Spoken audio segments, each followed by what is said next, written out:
Initially, we were just neighbors who moved to a new neighborhood around the same time. The six of us were about the same age. My wife Claudine was 6 months pregnant when we moved in, and the couple across the street, Sal and Carrie, had a 2-year-old. Ginny and Jeff completed our sextet when they moved into the house next door with their 1-year-old daughter. As you can imagine, over the years, with all the moms turning out to have kids the same age, our wives became close friends. And yes, we guys were pretty close too. After 5 years of living in our little company, we had 7 kids. Through mentoring, PTA, school events, pool parties, and the like, we had almost become one big family. Our kids became friends, but even in 20 years, no romantic relationship of any kind was seen between them.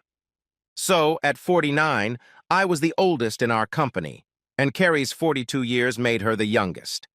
Everyone else's age was somewhere in the middle. Ginny and Jeff had 3 children, 2 of whom were in college, and their youngest son was in high school. Twin girls Carrie and Sala were in high school. Our oldest daughter, Chelsea, attended the University of Pennsylvania, and our son, Devin, joined the Navy after high school. So now we were empty nesters. All the wives eventually went back to work. When we moved into the neighborhood, all of our families were struggling financially, as were most young couples. Now, however, to one degree or another, we were all financially secure. My Claudine is a nurse practitioner and works for a large medical organization in our area. Carrie works as an accountant for a lumber supply company, and Ginny opened her own flower store after working at a small store whose owners decided to retire. Just a slice of middle America. Some are Democrat, some are Republican. All of us, at least nominally, were Christians, except for Sal and Carrie, who attended Catholic Mass regularly. All of us who were Christians went to services at Christmas, Easter, and special occasions. We were all sincere friends and enjoyed each other's company. Over the years, we learned to avoid talking about politics and religion, except for the most common topics. Not that we didn't have other friends and acquaintances both in the neighborhood and beyond, but we were a close-knit group. As time went on and our children grew up, the dependence on each other diminished, and we gradually moved on to other relationships. It was something that changed as the need to share the responsibility of being on the PTA, taking the kids to sports or school events, or needing to help each other with babysitting duties diminished. At some point, we realized we were drifting apart, and although I don't know who suggested it, we decided to get together on the first and third Friday of every month for poker night. We didn't always play poker, sometimes it was canasta. We tried playing bridge, but neither of us developed the enthusiasm to excel at it. Our wives, being the best organizers, kept changing the topics of the meetings. We had international dinners, chili cook-offs, trivia classes, classic movie nights, and even the old standby, charades. No one ever drank too much, but none of us were tea drinkers either, so those who hosted had an ample supply of wine, beer, and liquor. Although we were intimately acquainted with each other, there was little or no flirting between us. The occasional joke from time to time didn't count. Sex was not a topic of discussion unless it was a story about the latest escapade of a politician or celebrity. All of our wives were still attractive. A few extra pounds here and there, but they all kept themselves in shape and dressed in a way that emphasized their virtues, without provocation. Of course, I'm biased, but my wife was the hottest in our group. At 163 centimeters tall, 52 pounds, with short brown hair, green eyes, and a size 3, she was the girl next door. We had been married for almost 26 years, and aside from great sex at least twice a week, I could count on the fingers of one hand the number of serious fights we'd had over the years. No, our sex life hadn't diminished. Everything was cool until a month ago when I visited a client for a quarterly audit. I'm a private practice accountant specializing in working with small to mid-sized corporate clients. Most of my clients have revenues of less than 10 million gross, and I visit their offices every 3 months to review their general ledgers, prepare state and federal tax forms, and to verify employee insurance. I was in the office of Max Tolson, one of my oldest clients, whom I considered a friend. He and his late wife, Sylvia, had been to our house many times for parties, and we had been to his. Max was out of the office when I arrived at his place of business, and his accountant, Louise, set me up in the conference room so I could start my work. Max showed up around 1 o'clock, and, absorbed in his work, I barely noticed him sitting across from me at the large conference table. Max is a fat, outgoing man in his 60s, and I've always enjoyed his company. He has an irreverent attitude toward many things, and especially politicians, so our conversations usually included contempt for virtually all elected officials, local, state, and federal. When I realized it was him sitting across from me, I looked up and smiled in greeting. When he spoke, he seemed sad and hesitant. "Charlie, I'm so sorry about you and Claudine. I thought you guys were solid as a rock." I looked at him questioningly. My curiosity was piqued, but I was sure that everything he thought he knew was a mistake. "So what did you hear?" I asked with a smirk. He looked confused as he continued. "Damn, did I just make a gaffe?" It was a rhetorical question, but I answered, "Max, what did you hear? What made you think my family wasn't solid?" From the look on his face, it seemed that if he had an ejector switch, he would have flown through the ceiling and out through the roof. "Max," I continued patiently, "we've been friends for years. What exactly did you hear and who did you hear it from?" Finally, he took a deep breath and asked, "Are you and Claudine all right? Are you two together? Not getting a divorce or anything?" I just shook my head. "God damn it," he shrieked, me and my big fucking mouth. "Look, Charlie, forget I said anything. I'm an asshole, and I probably got my names mixed up.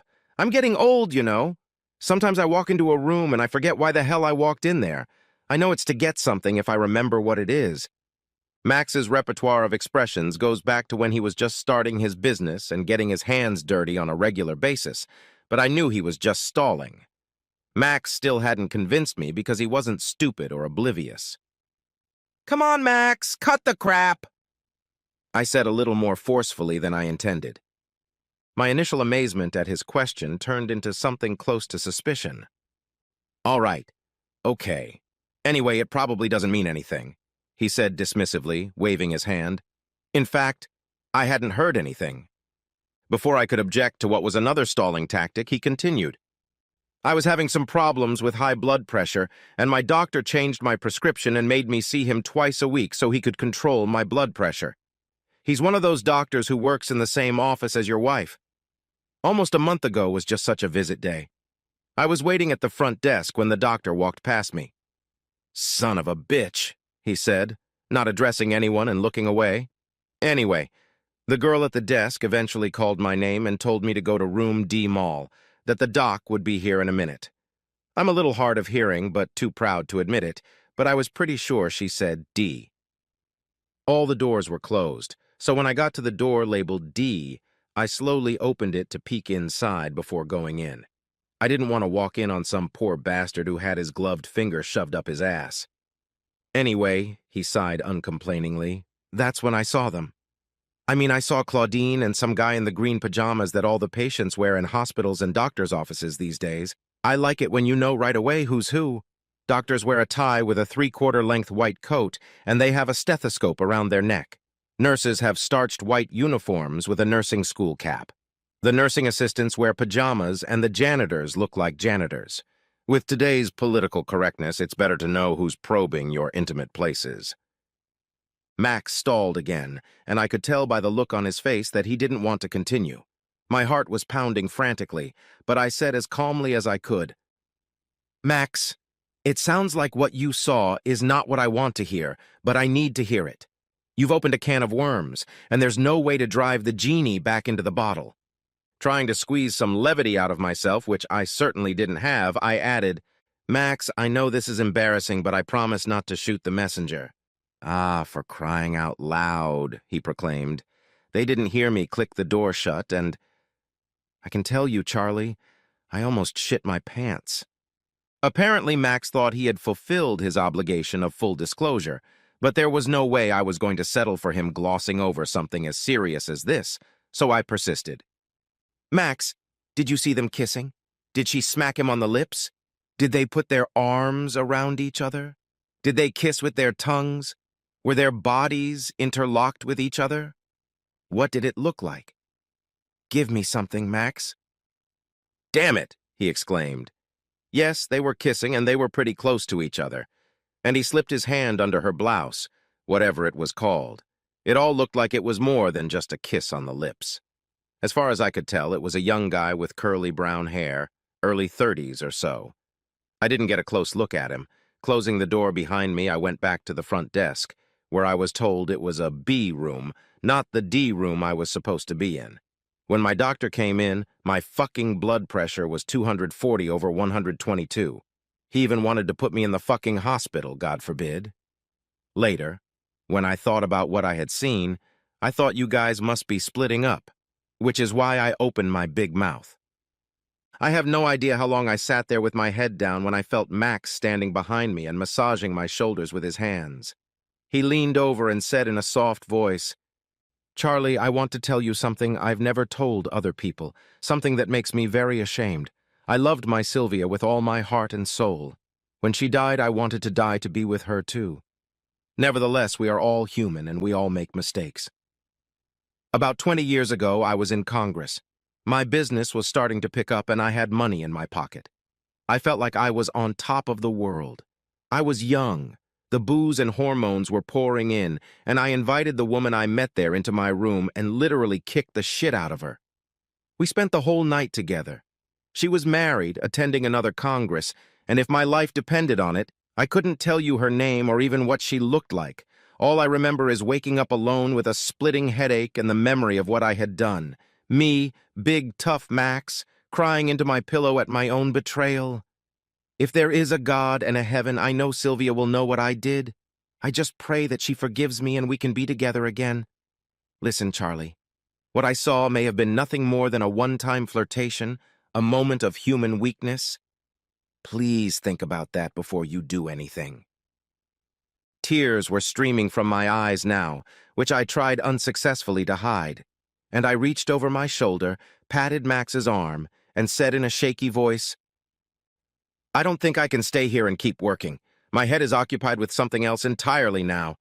In a booming voice, more like the Max I'd known all these years, he roared, "To hell with taxes! To hell with the corrupt, blood-sucking government! Get out of here! You'll do it another time!" I thought long and hard about what Max had said about human frailty, and while kissing and groping alone may not be an impediment to our marriage, I believed the old adage, there is no smoke without fire. After leaving Max and knowing that Claudine was at work, I headed straight home. Deciding to play detective, I looked in the drawers for underwear I hadn't seen before. I even checked the laundry basket for panties that might have any traces on them. After half an hour of fruitless digging, I gave up. It was clear that if there was any evidence, it would be in her purse or on her phone. My wife works from 8 a.m. to 5 p.m. When she got home, she found me in the kitchen putting the finishing touches on a meal I had prepared. There was an open bottle of Chardonnay on the table. After kissing me on the lips, she poured her own wine. Our conversation over dinner was a little slurred because I couldn't get the image of what Max had described out of my head. After dinner, we watched TV, mostly in silence. Even Claudine noticed the change in my behavior. She didn't say anything. When we finally went to bed, Claudine disappeared into her dressing room and came out wearing my favorite purple teddy bear and smelling of my favorite perfume. She slipped into bed next to me. She declared, "Looks like my little friend doesn't want to play. I'll have to fix that." I was probably just being paranoid, but her term, little friend, was definitely not inspiring to me. That night, my wife was in rare form. My wife never talks during sex. I don't mean she doesn't make noise. It's just that Claudine isn't the kind of woman who expresses her finishes with words. She never says something like, "Take me harder," or any other words to that effect. Her guttural moans and grunts are a clear indicator of when she is climaxing. She fell asleep quickly, and Max's revelations kept me awake for a long time. I was my own boss, so I decided to go to the office a little later the next morning. Claudine kissed me passionately before jumping in the shower to get ready for her shift. She went into the bathroom naked, and I couldn't help but admire her beautiful ass. I prayed she didn't share it with anyone else. I was in a more relaxed mood when I went downstairs to put the coffee on. No doubt the previous night of passion had helped dispel my paranoia a bit. Maybe it was just a one-off moment of weakness, I thought. After all, it had been almost a month ago when Max had been at her office, and how could a woman who had professed to love me and displayed such unbridled passion just a few hours ago have a lover on the side? Besides, I pondered, when does she ever have time for a lover? Okay, a kiss and a quick grope in an empty exam room, but certainly not full-on sex in a busy medical office. She never worked late, no girls' night out, no bowling. Nothing. All of this may have to do with jumping to conclusions from nothing. I tried to be optimistic, but I realized that even a simple kiss and letting another man fondle her breasts was something. At this last thought of mine, Claudine walked into the kitchen dressed in her scrubs, and I saw how easily accessible her breasts were in those loose clothes. If something was going on, I should have known. If something was going on but it was over, well, I guess I would never know. Nevertheless, later that morning I chose a detective agency from the Yellow Pages that was close to my office and made an appointment for the same day. On the door was written, A. Mellon Detective Agency. As I entered the office, I was surprised to see an attractive woman in her 50s. She had gray hair, a beautiful figure, and unusually large breasts that protruded noticeably even from under her jacket. After I introduced myself, she extended her hand and said, "Hi, my name is Ann Mellon." I was immediately embarrassed as an involuntary laugh escaped from my throat. I started to apologize, but she interrupted me by saying in a submissive tone, Yeah, don't worry. I've been getting ridicule since I was 16. I learned that she was a retired NYPD detective and possessed the same sarcastic wit and cynical demeanor often displayed on television cop shows. After I explained why I had come to see her and what I needed to know, she asked me all the pertinent questions: age, children, sex life, occupations, etc. And then asked me a question I wasn't prepared for, and which frankly angered me. "Mr. Manza, have you ever cheated on your wife?" She saw the irritation on my face, and when I firmly replied, "Never," she went on to say that she herself had experienced such a thing several times, under different spouses. "Mr. Manza." "Charlie," I interrupted. "Charlie," she continued, "the reason I had to ask that question is because sometimes a spouse cheats to avenge their partner's real or imagined cheating. Right now, you have an unsubstantiated claim that a month ago someone allegedly saw your wife being kissed and touched. On top of that, you told me that she has no way of having illicit affairs and that your sex life at home is good and unchanged. So in police speak, I will tell you. However, if you are willing to spend the money to put your mind at rest, I am certainly willing to accept it." I signed the contract and paid her a monetary fee. At home, everything was normal. Claudine was as affectionate and cheerful as ever, and I was beginning to believe that maybe Max was wrong. By the following Monday, I hadn't heard from Anne. Realizing that I had probably accrued some hefty billable hours at work, I decided that I would call her before the end of the day and stop investigating. Just after lunch, Anne herself called me, and in her usual cryptic tone said, "Charlie, I'm pretty sure I have everything I need. Would you mind showing up at my office before 5 o'clock? I have a date tonight, and I don't want to rush to get ready for it." I got to her office at 4:30 p.m. and was, to say the least, a little wary, since she hadn't hinted anything over the phone about the results of her investigation. When I arrived, she gestured for me to sit next to her desk, and while she wasn't warm and fuzzy, I noticed a change in her demeanor, something that made me a little irritable. Before I could ask anything, she handed me a manila envelope across the table and said in a softer voice, "You know, Charlie, the best part of this sucky job is when I can tell my spouse that he got it all wrong, and there's no evidence of infidelity." My sigh of relief was suppressed when she continued, "Unfortunately, this isn't one of those times. It's one where I hate my job." My heart was racing, and I had to force myself to breathe. As for any connection to a coworker, I can't say definitively since I couldn't walk around the medical office building.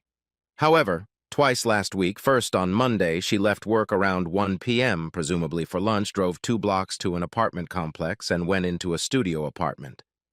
She was there for just under an hour, and no one came out after her, so I waited for her to leave, and 10 minutes later a man came out of the same apartment, got in his car, and drove off. It didn't seem to be the guy your friend described, as he was in his early 40s and had gray hair. On Tuesday and Wednesday, she went to lunch with a coworker, but on Thursday, she followed the same routine as Monday. Again, she stayed at the apartment for about an hour, but this time they left together, and before she got in the car, they exchanged a more than casual kiss. The apartment was on the first floor, and unlike last time, there was a large enough opening in the curtains for me to take some photos while they were inside.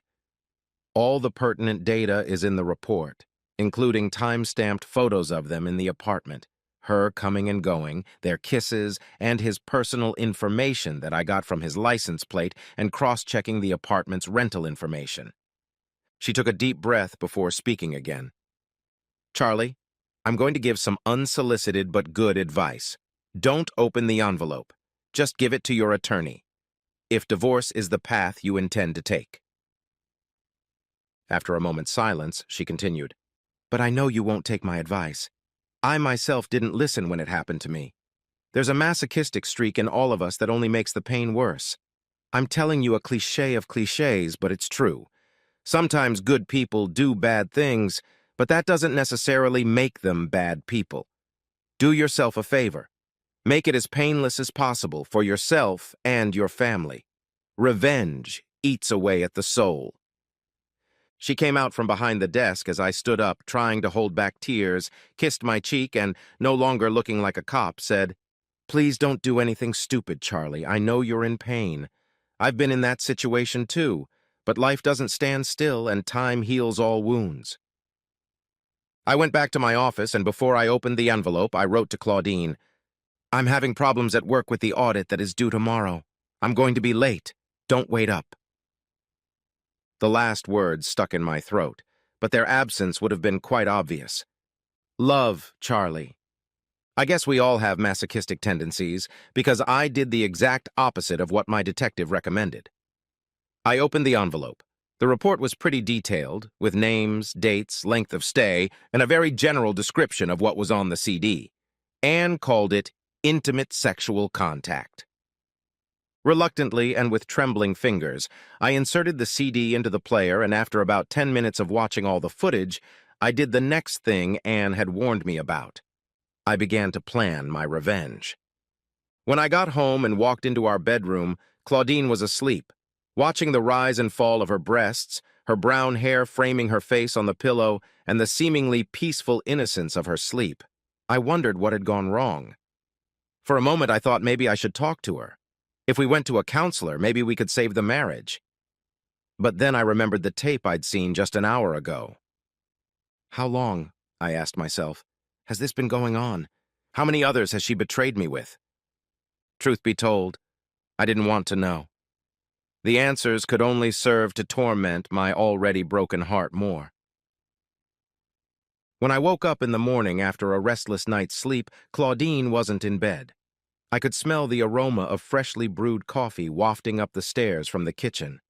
The smell used to bring me comfort and a sense of security, but now it twisted my stomach. Claudine was sitting at the kitchen table drinking coffee and finishing her yogurt when she saw me enter the kitchen. She looked at me with concern and asked, "Are you all right, baby? Have you been tossing and turning all night?" "Yes," I replied, just an upset stomach. "I'm fine now." She was relieved, but I didn't know if it was because I felt better or because she was happy that my anxiety wasn't due to my suspicions of her cheating. Whatever the case, she said cheerfully, "Don't forget that this Friday is our poker night. The girls and I thought it would be a pursuit race. What do you think?" At this point, a vague plan popped into my head, and I said, "I have a better idea. I want to make an evening of it, changing things up a bit." "Okay," she said with a smirk, "as long as it doesn't involve us girls being topless." "Don't worry, honey," I said sarcastically. "I wouldn't want my wife flaunting her breasts to anyone, not even our friends." With the same sarcasm, she replied, "Really? I think I've seen you checking out Jeannie's cleavage more than once." Forcing myself to laugh, I said, "Well, there's a big difference between looking and touching." Apparently, my comment, again, went over her head because she put her cup in the sink and kissed me on the cheek before leaving for work. My plan was well underway. I spent a few hours that day getting what I needed and a couple hours the next day to gather the necessary data and materials needed to make my plan work. I actually came up with a great concept, and if it hadn't involved such dire consequences, I probably could have sold it. I managed to avoid having sex with my wife on Tuesday and Wednesday nights, but on Thursday, when we went to bed, Claudine wouldn't take my no for an answer. She was dressed only in panties and an old t-shirt and looked very sexy. From the moment we first began our sexual intimacy, Claudine had been exceptional at sex. Despite my reluctance, she quickly accomplished her goal. Friday, after our friends arrived, we settled in the living room, enjoying cocktails and some pre-packaged appetizers I'd bought at the supermarket. Conversation was light, mostly about our kids, work, neighborhood activities, and the like. Ginny looked sexy. Showing off her cleavage, she turned to me. "So, Charlie, I hear you've come up with a new game for us tonight. Are we girls going to see something new?" Charlie: "Exactly," I replied. "I think it's a very interesting game, and I've spent quite a bit of time organizing it. We're going to go to the dining room. There are nameplates hanging on each seat. There is also paper and pens lying around for each player. Since I made up the game and know the answers, I will be the moderator and timekeeper. On the plates are numbers from 1 to 10, and each number has 4 subsections, A, B, C, and D. I will take turns passing 10 pictures one at a time, and each player will have 30 seconds to write down their answers. Then you have to pass the picture to the person sitting to their right. The pictures are of couples, some famous, some not so famous. Each question is worth 4 points. So let's say the picture is of Laurel and Hardy. The player gets all 4 points if he knows both the first and last name of each of them. For example, if that person only knows the last names, he gets 2 points. If he knows Stan Laurel but doesn't remember that Hardy's name is Oliver, he gets 3 points. In other words, there is 1/2 point for each name, first and last. If Humphrey Bogart and Lauren Bacall were in the picture, but the player could only remember Humphrey Bogart and not his movie partner, he would only get 1 point for the entire round. Any questions? Oh, and all the pictures have a theme associated with them. Anyone can shout out what they think the theme is at any time. However, if you are wrong, you lose a point for each incorrect guess. If you are right, however, 2 points will be added to your final score. I've arranged the seats so that Claudia sits at the head of the table. I'm to her right. To my right sat Jeff, and next to him on the same side of the table sat his wife, Ginny. Across from Ginny was Carrie's seat. To her right sat her husband, Sal, and to his right, closing the circle, sat Claudine. All the games we had played so far were becoming redundant, and everyone seemed enthusiastic that this could be something uniquely challenging. "Remember," I cautioned, "don't let your neighbor see the picture, as it will give him the advantage of extra time." The game began, and I handed the first picture to Jeff face down and hit the stopwatch. I started with what I thought were the easiest of them all, Lucille Ball and Desi Arnaz. I could see Jeff smiling as he wrote down his answers within 10 seconds. After I called time, he slid the picture face down to Carrie, who seemed less confident than her husband. She wrote something down, and after a 5-second hesitation, looked a little frustrated as she flipped the photo over and slid it further down. When the picture finally reached Claudine, she seemed pleased and quickly wrote down her answers. The next picture was with Arnold Schwarzenegger and Maria Shriver. Everyone seemed confident in their answers. The third picture was of Al Gore and Tipper Gore, and it took the players a little longer as it was probably a little harder to remember Mrs. Gore's name. It was followed by a picture of Jerry Lewis and Patty Lewis. They were married for 38 years, but even I would have no idea of her name if I hadn't found it on the internet. After that, it was Tim Robbins and Susan Sarandon, which everyone seemed to like. The next shot was a tough one, Reba McEntire and Narvel Blackstock. There were a lot of good-natured complaints like, "Come on, no fair. Who the hell would recognize them?" Brad Pitt and Jennifer Aniston brought smiles to everyone's faces. Tom Cruise and Katie Holmes elicited similar reactions. At this point, Jeff, who seemed the most confident, stated, "I want to try a theme." "Sorry, Jeff," I said, doing my best imitation of the foghorn used on old game shows. The next pictures showed Joe DiMaggio and Marilyn Monroe, as well as Mickey Hargitay and Jane Mansfield. Everyone leaned back in their chair, and there were many comments about how well I had done in making the game. "We're not done yet," I proclaimed. "I have a bonus picture, and there will be a 3-point bonus for each correct answer, but you only have 5 seconds. Everyone seemed excited about scoring more points, but I took my time showing the picture to Jeff, who had a confident smile on his face. When he turned it over, his smile was gone, and he didn't reach for the pen.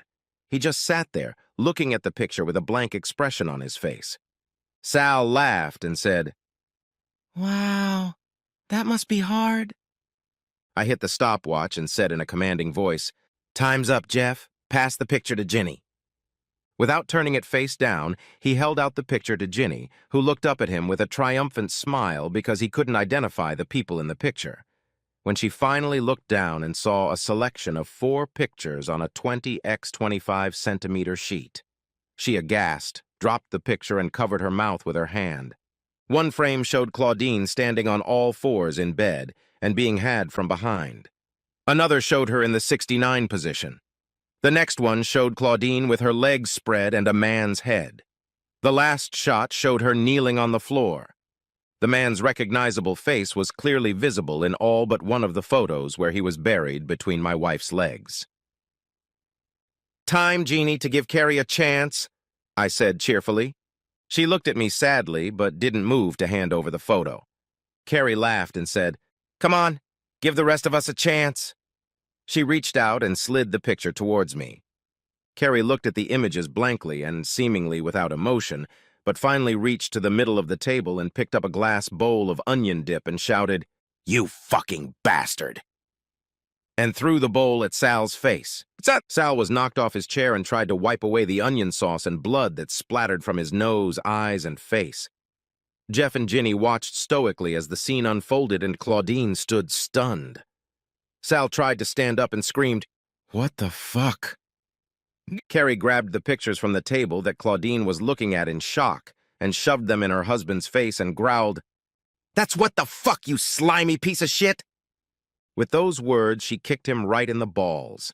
As Sal curled up in a fetal position, Carrie walked around the table, walked over to Claudine, who was hugging herself and sobbing quietly, and punched her in the face so hard that my wife staggered backwards and broke a porcelain vase.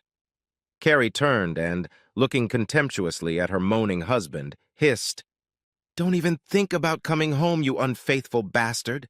Not tonight, not ever." Then she left the room. Except for Claudine's hoarse sobs, there was dead silence in the room until I muttered, "By the way, tonight's topic was divorced couples."